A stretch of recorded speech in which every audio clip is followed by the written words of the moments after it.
Welcome back here on Live Impact News on the WCNC Charlotte app. We have a special guest here in studio. But first, let's talk about it. It's that time for the annual tennis roundup. The search is on for some of the best tennis players in town. Our next guest, he may be one of the best tennis players in town. We don't know. I've been scrolling videos trying to see what his game is like, but we'll find out soon.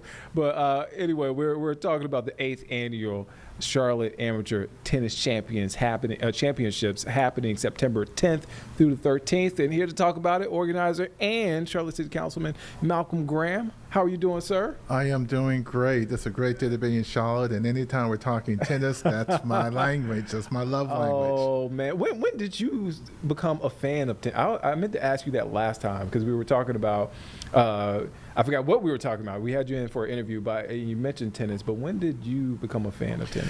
Yeah, I grew up in Charleston, South Carolina, and the tennis courts were literally right down the street from where I lived, and it's the only place my mom would allow me to go. You can go down the street, don't pass the tennis courts.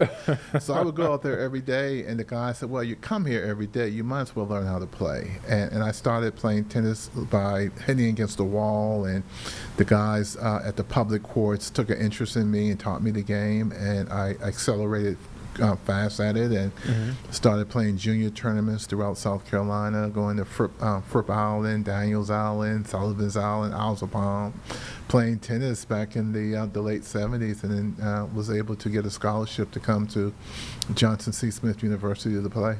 How often do you play now? Tuesdays, Thursdays, Saturdays, and Sundays. Oh, man. Right, so like 4 days a week, and it's good exercise for me. Yeah. There's a group of players that I play with regularly, former college players, good amateur.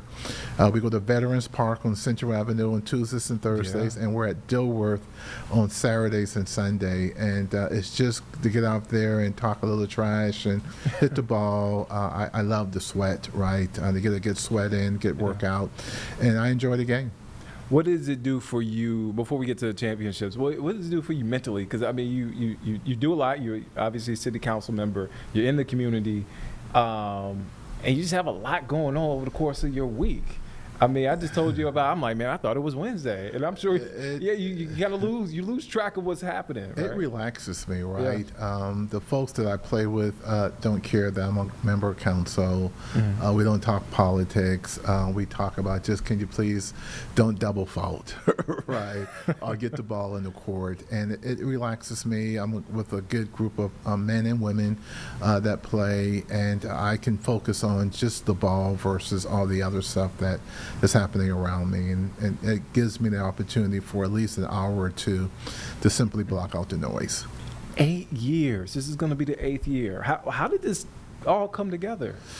Well, it started off as a tribute to my sister Cynthia, who was killed at the Emmanuel AME Church shooting some 11 years ago, and we wanted to have a fundraiser to support the foundation, the Cynthia Graham Hurd Foundation. It was a kitchen table idea to raise some money for reading and literacy, civic education, and we did the tournament, and it was a huge success. A lot of corporate sponsors joined me to help raise the monies for the tournament.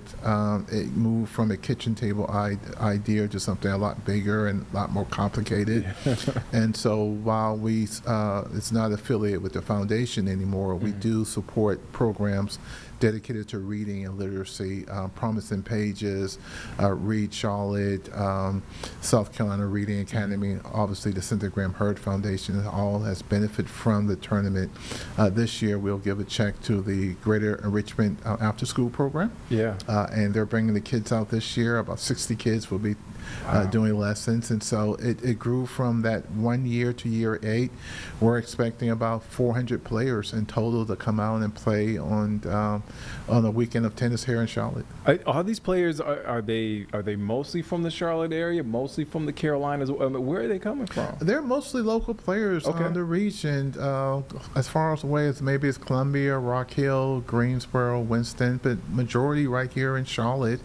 It's from 3 brackets, so we have a junior tournament, 12 and under, 14 and under, 16 and under, as well as 18 and under. The junior players are fantastic. They come out and they play. They're hungry to win. We have a junior kids clinic on Kids Day. We'll be teaching tennis lessons. Then we have the intermediate division. These are good amateur players, 2.5 to about 4.0, which makes up a bulk of the players. And then we have the open division, which is the best of the best. These are former college players, club pros, some touring professionals who are just trying to get some experience playing. We do offer a cash prize for the open division, $800. Okay, if you're a traveling pro on the lower end of professional tennis, you're just trying to get from one tournament to another. And so coming here and winning and getting that $800 gets you to another tournament. And so it's a great division, and all total about 400 participants playing over 3 days in Charlotte. Wow. I meant to ask you this earlier. What has the game taught you? Well, it's taught me discipline, focus, keep your eyes on the ball, to play within the lines, within the rules. You can't hit the ball out. So, and it's self-reliance, because it's it's not a team sport unless you're playing doubles. So you're out there by yourself, and it doesn't have a clock, and so a game clock. So you can be down and out and still find a way with endurance to come back and win. And so life lessons. Tennis has taken me all over the country. It's taken me to the French Open in Paris, and one day Kim and I are going to Australia for the Australian Open, and obviously I told you before we aired, going to the U.S. Open next week. And so it's taken me all over the country and the world, and it's a good lifetime sport and meeting good friends. And obviously I didn't turn pro, but I was able to get a 4-year scholarship out of it and pay nothing out of my pocket to go to school. Amen to that. That's going pro to me. Right. I know that's right. All right. So how can folks support? How can they just go and see some good tennis? What do they need to do? Yeah, well, it's free and open to the public. Okay. So if you want to come out and play and watch, you can. Okay. We're at 3 locations. So we're at Mariondale Tennis Center, Okay. Park Road Park, and the Jeff Adams Tennis Center. The headquarters is at Mariondale, where Queen's University play. Opening night is Friday, September 11th. You can register by, if you want to be in the kids clinic or registering to play, just email me at charlotteamateurtennisclt@gmail.com. Subject line, sign me up, and we'll send you the registration information. Hopefully you will put the QR code on the site for me, so they can go straight Yep, we got it right here on the screen, right there. Yep, they can go straight to the QR code and register there.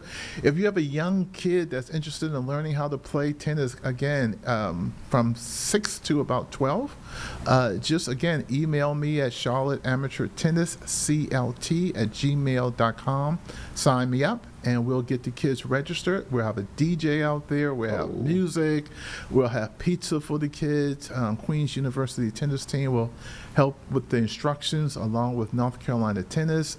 It's a great event for all. The only thing kind of disturb the weekend is rain. And so we're not even thinking about the R word, but we're expecting about 400 players to play. Again, you can register by going to the QR code for the singles, doubles, men and women, boys and girls. It's a level 6 tournament sponsored by the USTA. So it's a sanctioned tournament. And again, it's free and open to the public. Come to any of those courts over the weekend, September 11th and 13th, headquartered at Mariondale, and you'll see some really, really good amateur tennis. Oh, man, you don't want to miss it. And we have to make sure you and Miles Harris get linked up, because Miles, he thinks he's a really good. Well, here's the deal. So on Friday, September 11th, from 6 to about 8, it's the Pro-Am. If Miles has a game, tell him bring his racket. I'll be there with mine. So I'm calling him out. I'm calling him out. And anybody in Charlotte who wants to come and just hit with me, again, Friday, September 11th, we have an open court. We'll be out there playing round robin doubles or something like that. Feel free to come and join us and watch us play some good amateur tennis. Oh, man, Malcolm Graham, as always, thank you for stopping by in studio. Good luck with the event. It's coming up. Make sure you support. And on that note, let's head to break, folks. We'll be back here in just a couple of minutes.